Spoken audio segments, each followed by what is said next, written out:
Good morning, good afternoon, and good evening. Welcome back to Chapter 9. Not all traits are governed by genes. Not all species determine sex the same way. Let's talk about sex determination before we go on to traits not controlled by genes, or not deliberately controlled by genes. Sex determination. We just talked a second ago about sex-linked traits, characteristics that are inherited on the X chromosome. Mammals use this system called XY. XY means if you get two of the same sex chromosomes, you're female. If you get two different sex chromosomes, it means that you're male. That's called the XY system, and mammals use that. Birds use what's called the ZW system.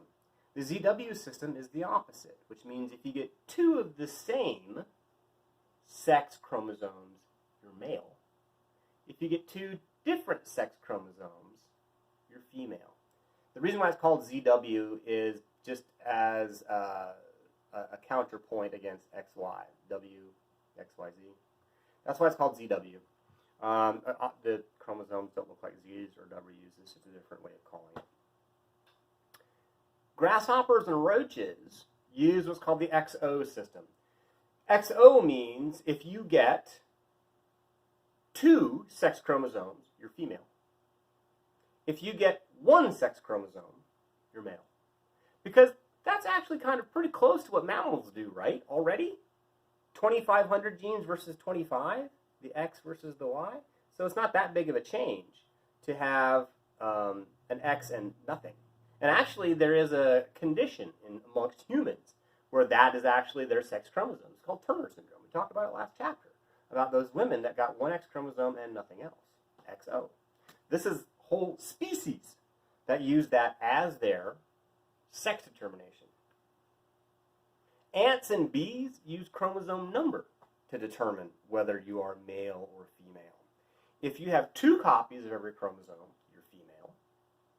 If you have one copy of each chromosome, you're male.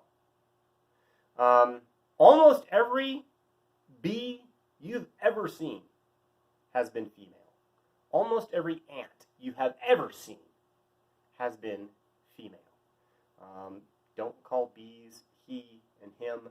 Oh, look at your cute little guy. It's not a cute little guy. It's a cute little girl. They're females. Almost all of them. Yes, there are males, but there are like one male per 1,000 females. And you don't see them very often. You only see them at certain times of the year. Most bees you've ever seen, most ants you've ever seen have all been females. Lots of reptiles actually use temperature to determine their sex. And the way that works is it's not as crazy as it sounds. The way it works is that the temperature the eggs are incubated at determine the sex of the baby inside.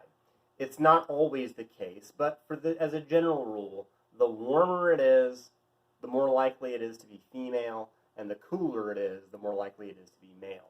There are some species where it's the opposite, it's flip-flopped.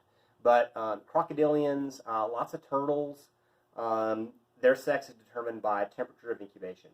And so if we talk about climate change, you talk about global warming, that means that with the species where warmer means female, we're going to see a whole lot more of these females being born in that species, which, as a general rule, isn't bad. Females are inherently way more useful, way more valuable than males are. But for the other end of the spectrum, for the species where warmer means male, that's going to have a huge effect on them. Remember, males aren't typically that valuable in a species. One male can have lots of partners and have lots of babies. But one female can only have one male partner to get her pregnant, and then she's going to have babies, and then that's it. So fewer females and more males is really bad. And so we're going to see in some species, we're going to see declining numbers of those species because there are going to be fewer females in those species. Here we see again what we talked about, XO. If you have one sex chromosome, you're a male. If you have two sex chromosomes, you're female. Grasshoppers and bees.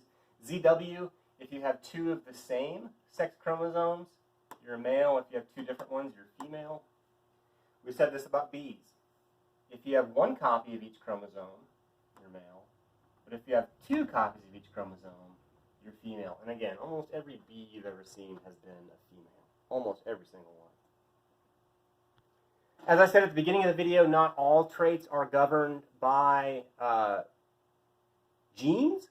There are some traits that are actually governed by temperature. We just talked about sex determination in reptiles.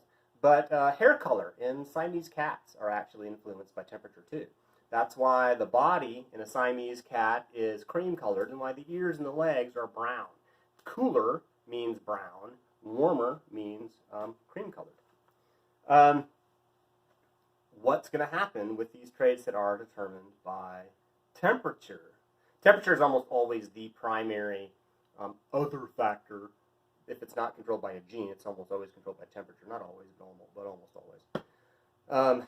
What's going to happen to these traits then if the world gets warmer?